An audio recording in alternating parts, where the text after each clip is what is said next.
स्वागत है आप सभी का पंचायत आज तक के इस सेशन में, जहां पे चर्चा होने वाली है कि कितना बदला है जम्मू कश्मीर।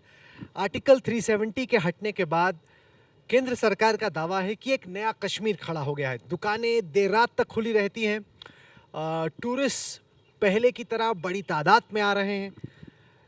कितनी चीज़ें बेहतर हुई हैं और अभी भी उद्योग की नज़र से दिक्कतें क्या हैं, इस पर चर्चा करने के लिए हमारे साथ रौफ त्रांबू जी हैं, प्रेसिडेंट हैं travel agents association of Kashmir के। सर, स्वागत है आपका। उनके बगल में हैं हमारे साथ अरुण गुप्ता साहब, president chamber of commerce and industry Jammu से।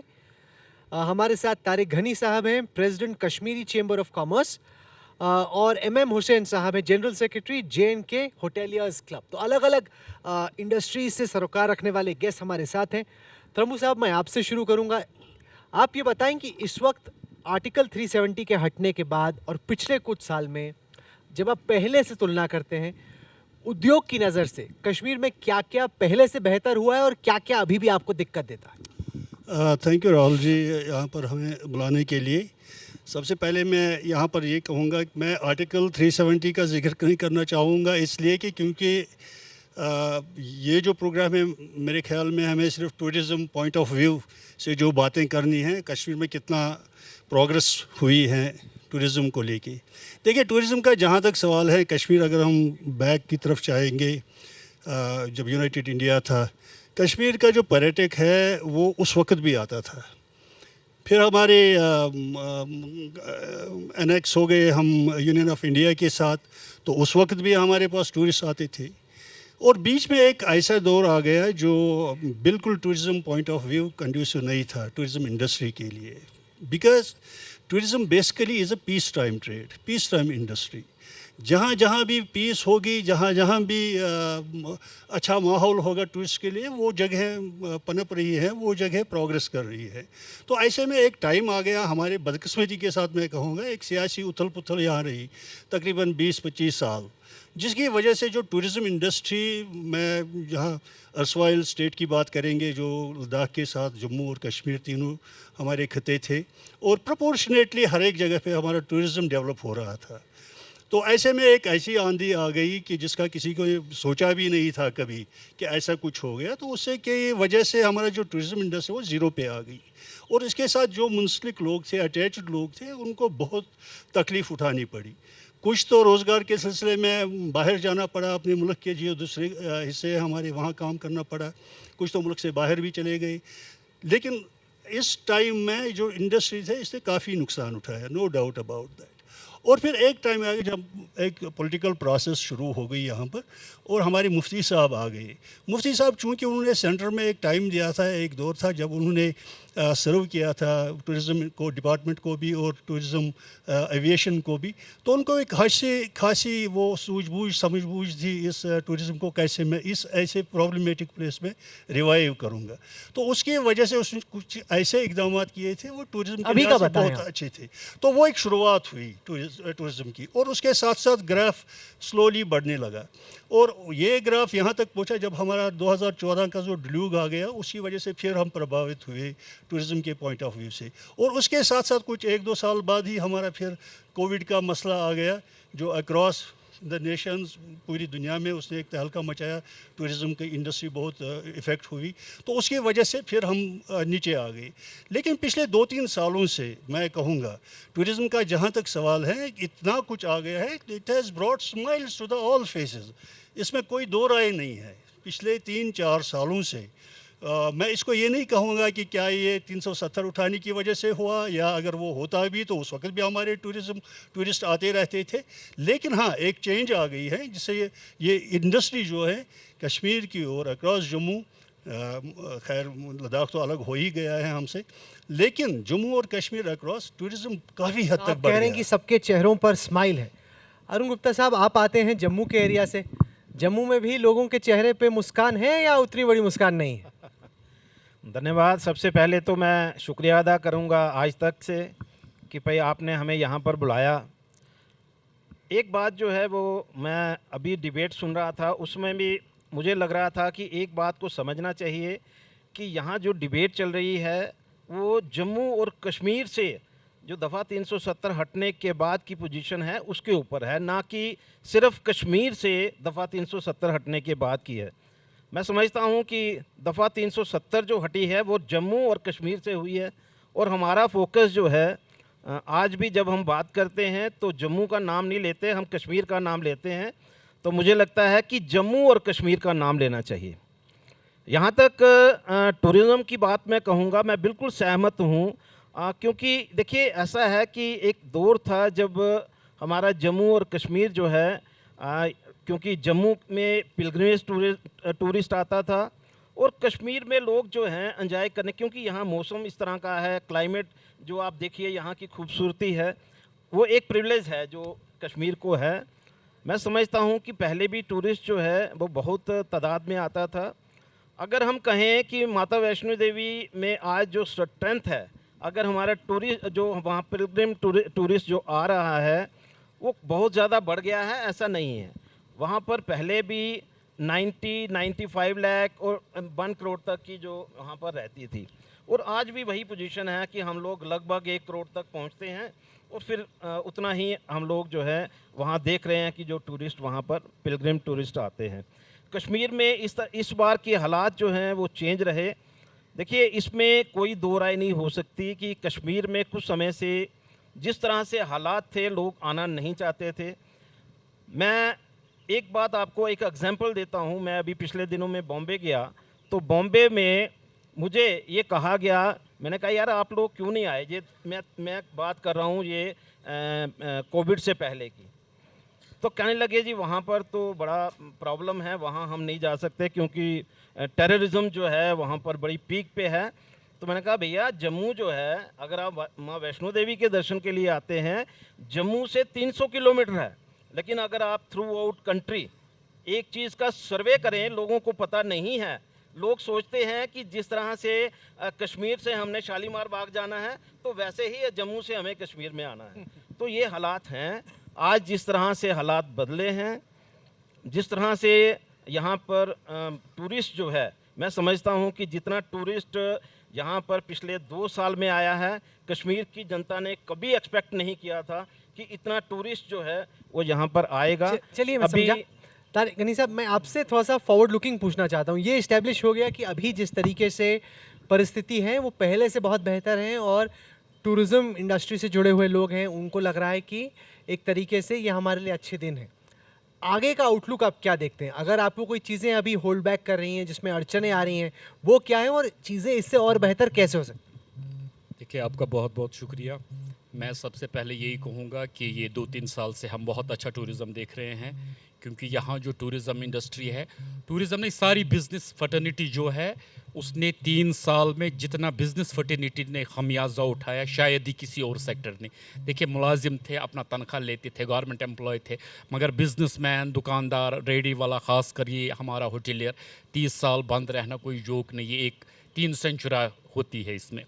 तो दूसरी बात हमारी ये है, हमारा टूरिज़्म जो है इस वक्त बहुत अच्छा, मगर ये इससे भी बेटर हो सकता है। इससे बेटर आप देखिए, हमें अब हाई एंड टूरिज़्म की ज़रूरत, इंटरनेशनल टूरिज़्म। उसमें हमारा एक ये है, हमारी कुछ एडवाइजरीज़ लगी हुई हैं फॉरेन कंट्रीज़ की, बहुत एडवाइजरीज़। अगर वो उठे तो यहाँ जो ये गैप इस वक्त आप देख रहे हैं, अगस्त सितंबर, ये हमारा इंटरनेशनल टूरिज़्म होता था, मगर एडवाइजरी की वजह से ये इंटरनेशनल टूरिज़्म अभी बैन है। अगर ये गवर्नमेंट ऑफ इंडिया ये एडवाइजरीज़ उठा दे तो मुझे लगता है हमारा through out year 4 season Kashmir चलेगा। कश्मीर तो वर्ल्ड फेमस डेस्टिनेशन, इसको प्रमोशन की उतनी ज़्यादा ज़रूरत नहीं।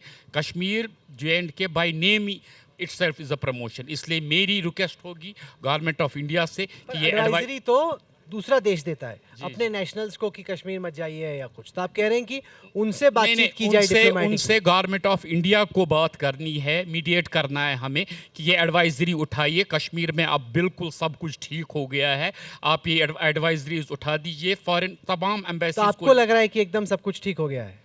नहीं, काफ़ी फ़र्क आ गई है, नो डाउट, इसमें तो कोई डाउट ही नहीं। देखिए हम as a tourism stake holders totally बैठे हुए थे 3 साल से। आप देखिए लोगों के कितने कर्जे चढ़े हुए थे, इसमें कितनी इसके साथ हैंडीक्राफ्ट जुड़ा है, टैक्सी वाला जुड़ा है, शिकारा वाला जुड़ा है, हाउस बोट वाला जुड़ा है।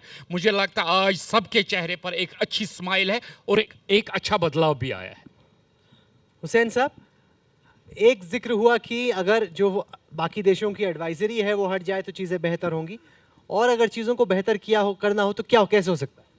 देखिए, जैसे मैं सबसे पहले आपका शुक्रिया करना चाहता हूँ राहुल जी, आपने हमें ये प्लेटफॉर्म दिया सो दैट हम भी अपनी मन की बात बताएं लोगों को।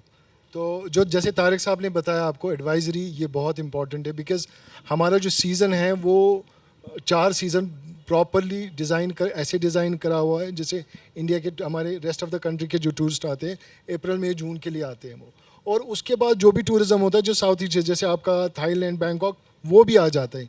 लेकिन मोस्टली जिनको हम चाहते हैं यहाँ आना, जैसे यूरोपियन कंट्रीज़ है, अमेरिका है, वो लोग यहाँ आने के लिए अगर वो लाए तो हमारे जो ऑफ सीज़न पीरियड रहता है कश्मीर के लिए तो ये भी फिल हो जाएगा। इस लिहाज से हमारा टूरिज्म तो अभी बहुत क्यों नहीं अच्छा, आ रहे आपके हिसाब से यूरोप के टूरिस्ट? बिकॉज उनके जो एडवाइजरीज लगी हुई है तो वो एक रीज़न है, बहुत बड़ा रीज़न वो एक है। सिर्फ एडवाइजरीज का ही मसला है? एडवाइजरीज का मसला है और कुछ हमें नहीं लगता, और मुझे तो लगता है वहाँ के लोग भी यहाँ आना चाहते हैं। इवन दो जब हम पार्टिसिपेट करते हैं बाहर जो जितने भी टूरिज्म फेयर होते हैं, जैसे रिसेंटली अभी नवंबर में एक फेयर होने वाला WTM जो लंदन में होने वाला है जिसमें मैं भी पार्टिसिपेट करना चाहता हूँ, और वो लोग सब लोग यहाँ आना चाहते हैं। But only the thing is कि जो उनकी गवर्नमेंट ने एडवाइजरीज रखी है कि इस एरिया में ना ट्रैवल करने के लिए, वो गवर्नमेंट ऑफ इंडिया को उनके साथ मैं बात अब कर सवाल जी। को पलटना चाहता हूँ। मैं घनी साहब आपसे शुरू करता हूँ क्योंकि मैं यहाँ पे कम से कम 30 साल से आ रहा हूँ, उससे ज़्यादा। अब अगर आप गुलमर्ग जाते हैं या पहलगाम जाते हैं, अब लगता है कि ओवर सैचुरेट हो गया है। अब लगता है कि इतने पर्यटक, इतनी गंदगी, इतनी भीड़, ये कितनी बड़ी इसको दिक्कत मानते हैं आप? तो नोट कमा रहे हैं, मज़ा आ रहा है, आप कह रहे हैं बड़ी स्माइल आ रही है आपको, लेकिन ये भी तो दिक्कत हो रही है एनवायरनमेंट के लिए। नहीं नहीं, देखिए नोट कमाना ठीक बात है, मगर हमको पहले इकोलॉजी अपना एनवायरनमेंट बचाना है। देखिए यहाँ का टूरिस्ट जो है ये डिफरेंट टूरिस्ट है। यहाँ का टूरिस्ट आपकी बिल्डिंग देखने नहीं आता है, आपका होटल देखने नहीं, वो यहाँ का एनवायरनमेंट। इससे तो बहुत अच्छे लग्जरी होटल्स फॉरेन कंट्रीज़ में या हमारे इंडिया में भी है। यहाँ का सिर्फ ये वेदर, इकोलॉजी, फॉरेस्ट, उसके साथ हम बिल्कुल भी नहीं है। देखिए जो भी हो जाए सारा प्लान्ड मैनर में होना चाहिए। हमने पर गवर्नमेंट हो रहा है प्लान मैनर में कि आपको लग रहा है हैphazard तरीके से हो रहा नहीं, है? अभी तो फिलहाल जो ये नई कंस्ट्रक्शंस हो रही है तो हैफर्ड मैनर में हो रही है। हमने गवर्नमेंट ऑफ इंडिया से भी रिक्वेस्ट की हुई है कि सारे जगहों का सब डेस्टिनेशंस को इन अ प्लानड मैनर किया जाए। और यहाँ सबसे बड़ी एक अपॉर्चुनिटी है, यहाँ नई डेस्टिनेशंस। हम क्यों डिपेंड रहे सिर्फ गुलमर्ग, सोनमर्ग और पहलगाम पे? यहाँ नए रास्ते खोल दीजिए, नई डेस्टिनेशंस यहाँ है, अहरबल है, दूध पथरी है, बंगस है, गुरेज है। वहाँ की तो ये जो रश एक ही जगह बढ़ता है, ये आपको लगता है फिर आपको वो मज़ा नहीं आएगा गुलमर्ग, आपको लगेगा आप लाल चौक जा रहे हैं। तो इन डेस्टिनेशंस को बचाने की भी ज़रूरत है और गवर्नमेंट ऑफ इंडिया से हमारी ये भी रिक्वेस्ट होगी होम मिनिस्टर साहब से कि नई डेस्टिनेशंस को प्रमोट किया जाए ताकि कश्मीर एक वास्ट टूरिज्म बने। रामू साहब ये बताइए आप कि इस प्रॉब्लम से कैसे डील किया जाए? ये कि कुछ कुछ जगहों पे बहुत ज़्यादा भीड़ लग रही है, आप ऐसे जाते हो लगता है कि अरे इतनी भीड़ में कहाँ पे आ गए। पिछली दफ़ा जब मैं गुलमर्ग गया था गर्मी के दौरान, तब ऐसा ही लग रहा था कि अरे इतनी भीड़ में कहाँ पे आ गए, गलती कर दिया। ये राहुल जी आपने बहुत ही एक अच्छा यहाँ पर ये मुद्दा उठाया। जैसे मैंने पहले ही कहा, पिछले 2-3 सालों से हमारा जो टूरिज़्म का ग्राफ है वो बहुत तेज़ी के साथ unexpectedly, me as a stock holder और जो मेरे साथ दूसरे दोस्त हैं, हम इतना हम सोच रहे हैं कि हाँ ग्राफ बढ़ रहा है प्रोपोर्शनेटली जो हमारी जो नेबरिंग स्टेट्स हैं और स्टेट्स हैं उसके हिसाब से, लेकिन ऑल ऑफ अ सडन इतना huge influx of the tourist यहाँ पर हो गया, उसकी वजह से हमें भी काफ़ी दिक्कतें आने लगी है। नॉट बिकॉज हमें एनवायरनमेंट का भी ख्याल रखना है, इकोलॉजी का भी। एक चीज़ मैं यहाँ पर आपसे कहना चाहूँगा कि हमारी 75 ईयर्स जो इंडिपेंडेंस है हमारी कंट्री की, तो उसमें एक आइडिया इन्होंने क्रिएट किया है कि across Jammu and Kashmir 75 new destinations वो हम क्रिएट करेंगे अक्रॉस जम्मू एंड कश्मीर। अब जब वो क्रिएट की उन्होंने, आउट ऑफ दोज कुछ तो आ गई मैप पे, और जहाँ पर उन्होंने CEOs लगा दिए, चीफ एग्जीक्यूटिव ऑफिसर्स हम कहते हैं उनको। लेकिन जो प्रोग्रेस उन एरियाज़ की है अगर हम देखेंगे, they are going by the snail's pace. अब चूँकि हमें पता ही है कि कश्मीर बहुत टाइम से टूरिज़्म से जुड़ा रहा, इसमें पब्लिसिटी की भी ज़रूरत थी अक्रॉस पूरे हमारे जो डोमेस्टिक मार्केट हैं। हमें तो वैसे यहाँ पर एडवाइजरीज़ की बात उठाई गई है, मेरे ख्याल में हमें उतना उस पर ज़्यादा ध्यान नहीं देना चाहिए, because we have so much in our own backyard. अगर हम उसको अपने डोमेस्टिक टूरिस्ट को कैटर करेंगे हम तो उसमें थक जाएंगे as compare to going begging the foreign countries, अरे यार लिफ्ट कीजिए ये एडवाइजरीज, क्योंकि हमारे पास इतना कुछ है। लेकिन अगर हमें चाहिए ये जो डेस्टिनेशन हमें एक नींव क्रिएट करनी है, ताकि जो ऑलरेडी जो अंडर जो जैसा आपने भी कहा कि बहुत गंदी हो रही हैं जो, क्योंकि ओवर क्राउडेड हो गई वो जो डेस्टिनेशन है, नई डेस्टिनेशन उसके लिए हमें गवर्नमेंट ऑफ इंडिया को लिबरल फंडिंग करनी है। अब 10 करोड़ से 15 करोड़ रुपये से जो बजट हमारे डिपार्टमेंट ऑफ टूरिज्म को आता है, उससे क्या एक डेस्टिनेशन क्रिएट हो साहब, आप सकती है। बताएं कौन से जम्मू रीजन के नए डेस्टिनेशंस हैं जहां पे आपको लगता है कि माता वैष्णो देवी के अलावा जहां पे टूरिज्म डेवलप किया जा सकता है?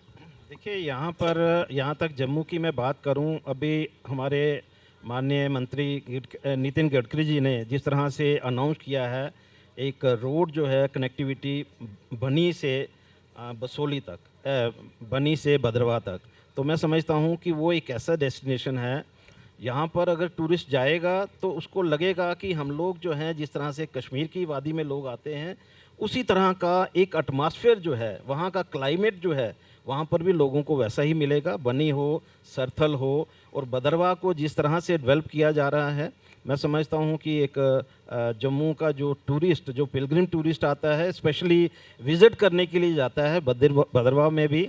लेकिन एक चीज़ जो है, मैं बार बार एक बात कहता हूँ कि पत्नीटाप जो है वो इस तरह सा एक वहाँ का जो क्लाइमेट है, वहाँ का जो एटमॉस्फेयर है, वो इतना कूल एटमॉस्फेयर है कि अगर गवर्नमेंट एक चीज़ बना ले जिस तरह से कमर्शियल एक्टिविटीज़ बाकी जगह पर, यहाँ भी टूरिस्ट प्लेसेस हैं, वहाँ पर कमर्शियल एक्टिविटीज़ जो हैं, आप देखें बिना कमर्शियल एक्टिविटीज़ के कोई टूरिस्ट जो है वो कहीं जाना नहीं चाहता।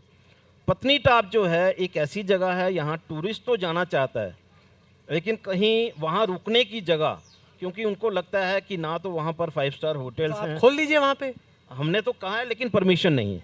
क्यों गवर्नमेंट परमिशन परमिशन दे, यही प्रॉब्लम है कि गवर्नमेंट बड़ी देर से वो परमिशन नहीं दे रही। क्यों नहीं दे रही? और हम लोग कंटिन्यूसली पर क्यों नहीं देती परमिशन? ये देखिए, वहाँ पर एक डिपार्टमेंट है पीडीए, जो भी परमिशन देनी है पत्नीटाप डेवलपमेंट अथॉरिटी।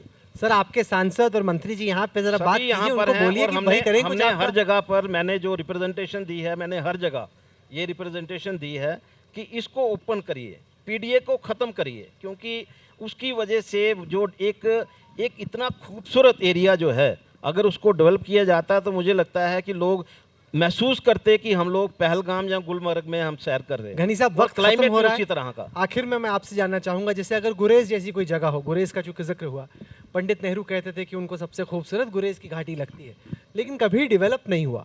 ऐसा क्यों है और क्या इस तरह के नए डेस्टिनेशन डेवलप होंगे, या आपको लगता है कि आगे चल के भी गुलमर्ग, पहलगाम, सोनमर्ग इसी के आगे गाड़ी नहीं बढ़ेगी? नहीं, वही हमारी बदकिस्मती है, हम सिर्फ यही जगह पर अटक गए हैं, गुलमर्ग, पहलगाम, सोनमर्ग।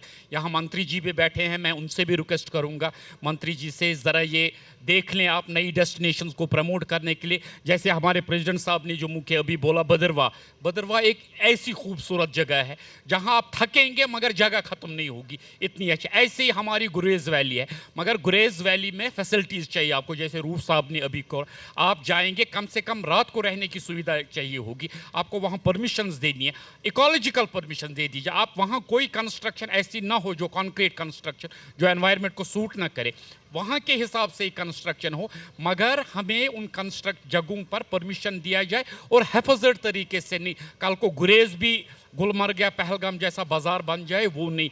हम हर एक चीज़ चाहते हैं प्लानड मैनर में हो जाए। कश्मीर एक ऐसी डेस्टिनेशन, बल्कि जम्मू कश्मीर एक ऐसी डेस्टिनेशन, अगर आप 1 महीने का भी प्लान करेंगे राहुल जी, आप थकेंगे। यहाँ इतनी जगह है, मगर जगहों को एक्सप्लोर करने की ज़रूरत है, फैसिलिटीज़ देने की ज़रूरत है और इन्हें इंटरनेशनल और नेशनल लेवल पर प्रमोट करने की ज़रूरत है। आप चारों यहाँ आए पंचायत आज तक के मंच पर, श्रीनगर में आपने अपनी बात रखी, हमने जम्मू और कश्मीर दोनों की बात की और आपने आइडियाज़ भी दिए। राहुल जी, अगर आप मुझे 1 मिनट देंगे। जी जी। मैं यहाँ अभी इससे पहले एक पैनल यहाँ पर डिस्कशन कर रही थी इलेक्शंस के बारे में, तो मैं भी ऑडियंस में बैठा था। टूरिज़्म आपको पता ही है कि ये हर एक विवाद से जो भी हो, ये उन मसलों से दूर है। ये एक इतनी सुंदर इंडस्ट्री है जो जोड़ती ही रहती है एक दूसरे के साथ। और इस इंडस्ट्री को अगर हम आगे हर एक तरीके जो इसका ड्यू है उसको देंगे, आप देखेंगे बदलाव क्या है। ये आप देखिए, पूरा देश हमारा सुंदर हो जाएगा। एक चीज़ मैं जो मैंने नोट की यहाँ पर। अब XYZ वाले बोलते हैं अगर ABC वाली पार्टी आ गई यहाँ पर फिर वो माहौल क्रिएट हो जाएगा, ऐसा हो जाएगा, वैसा हो जाएगा। Instead of giving them the support, जो भी पार्टी हमारी आएगी, रिप्रेजेंटेटिव्स आएंगे, एक पॉजिटिव माइंड लेके कि हमें सिर्फ उन्नति करनी है यहाँ पर, बजाय इसके लोगों को डराएंगे। That is not good for my हमने पिछले सेशन में देखा और इनको ये कि समझना कितना चाहिए कि आपस में जो मेहमान थे लड़ रहे थे, एक दूसरे से भिड़ रहे थे। मुझे राहुल जी एक ही बात करी जी। मुझे एक ही इस इलेक्शन में एक अफसोस हुआ, हमें बिजनेस कम्युनिटी का मैनिफेस्टो में जिक्र ही नहीं है। Hand holding of business community, कोई भी पार्टी है बिजनेस का जिक्र ही नहीं किया है किसी पार्टी ने, सिर्फ यही सड़कें, पानी, ये। मगर हम बिजनेसमैन तो आपके मेजर स्टेक होल्डर है। आप देखिए आज की डेट में GST कितना आता है, हमारा मुल्क कितना GST से चलता है। मगर सब पार्टी से मैं रिक्वेस्ट करूंगा कि बिजनेस कम्युनिटी को ऑन बोर्ड लिया जाए, उनकी हैंड होल्डिंग किया जाए, अपने मैनिफेस्टो में बिजनेस कम्युनिटी के लिए कुछ स्पेशल चीज़ें रखी जाए। Thank you. मैं एक बार बोल सकता हूँ? जी जी। जिस तरह से कहा गया कि सभी पार्टीज़ जो हैं इस बात को महसूस करें कि कोई भी रिप्रेजेंटेटिव आए, बन कर के आए, हमें कोशिश करनी चाहिए कि किस तरह से हमारा जम्मू और कश्मीर जो है, जहाँ अमन और शांति हो सकती है, अमन भाईचारा हो सकता है। यहाँ तक मैनिफेस्टो की बात इन्होंने कही, मैं थोड़ा सा इसमें ऐड ऑन करना चाहूँगा कि हमने अपनी तरफ से, क्योंकि हमें हर पार्टी ने अप्रोच किया और मैंने अपना मैनिफेस्टो जो है, यानी कि मेरी जो डिमांड्स हैं वो मैंने सभी को उनको दी हैं और उन्होंने हमारी डिमांड्स को मैनिफेस्टो में रखा है। लेकिन एक चीज़ को हमें मद्देनज़र रखना चाहिए कि जिस तरह से इंफ्रास्ट्रक्चर जो है वो डेवलप हो रहा है, जिस तरह से अमन और शांति जो है यहाँ पर कायम हो रही है, बिजनेसमैन जो है उसमें ऑटोमेटिकली यहाँ पर तरक्की कर रहा है। तो मुझे लगता है कि हमें ये कोशिश करनी चाहिए कि हम लोग जो हैं किसी पॉलिटिकल पार्टी के बारे में ना कहें, उसकी फेवर में ना कहें, ना किसी के अगेंस्ट कहें। यही हमारा जो है वो ठीक है, हमने बड़ा अलग नजरिया इसमें देखा। राजनीतिक जो नुमाइंदे थे उनसे बड़ी अलग सोच भी है और आपकी, और लाजमी भी है। आप लोगों ने हमारे लिए वक्त निकाला, इसके लिए बहुत बहुत शुक्रिया। Thank you.